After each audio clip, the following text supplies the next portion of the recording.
நம்ம பார்க்க போகிறது யமட்டோ நோ ஒரோச்சி. யமட்டோ அப்படின்னா 8 தலை, ஒரோச்சி அப்படின்னா ஒரு பெரிய நாகம்னு சொல்லுவாங்க. 8 தலைகளை கொண்ட பெரிய நாகத்தை தான் யமட்டோ நோ ஒரோச்சி அப்படின்னு சொல்லுவாங்க. ஜப்பான் நாட்டில் ஒரு வயசான தம்பதிகள் அவங்களோட 8 பெண் குழந்தைங்களோட வாழ்ந்து வந்துட்டு இருக்காங்க. ஒவ்வொரு வருஷமும் இந்த ஒரோச்சி அப்படின்ற நாகம் மலைக்கு கீழே வந்து அவங்களோட பெண் குழந்தைகளை சாப்பிட்டு போகுமா. இந்த முறை அவங்களோட 8வது பொண்ணான குச்சிநாடா ஹீமேவை சாப்பிட்ற சமயம் வரும்போது இந்த எல்லா விஷயமுமே சூசனோ அப்படின்ற புயல் கடவுளுக்கு தெரிய வருது. அவரும் இந்த ஒரோச்சியை அழிக்க முடிவு பண்ணுறாரு. ஆனால் அவருக்கு நல்லாவே தெரியும் இந்த ஒரோச்சியை வெறும் பலத்தால் மட்டுமே அழிக்க முடியாதுன்னு. இவர் தந்திரமா 8 பெரிய வாசல்களில் 8 போதை மதுபானங்களை வைக்கிறாரு. அந்த நாகங்களோட தலை ஒவ்வொரு பானங்களை குடிச்சு மயங்குது.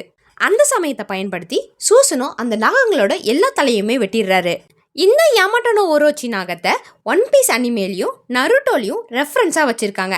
அது என்னென்னு உங்களுக்கு தெரிஞ்சிச்சுன்னா மறக்காமல் கமெண்ட்டில் சொல்லிட்டு போங்க. இந்த மாதிரி நிறைய மித்திக்கல் ஸ்னேக்ஸ் பற்றின கதைகள் தெரிஞ்சுக்கணும் அப்படின்னா வீடியோட லிங்கை கீழே கொடுத்துருக்கேன், மறக்காமல் பாருங்கள். நம்ம சேனலை இன்னும் சப்ஸ்கிரைப் பண்ணாமல் இருந்தால் சப்ஸ்கிரைப் பண்ணிடுங்க. பாய்.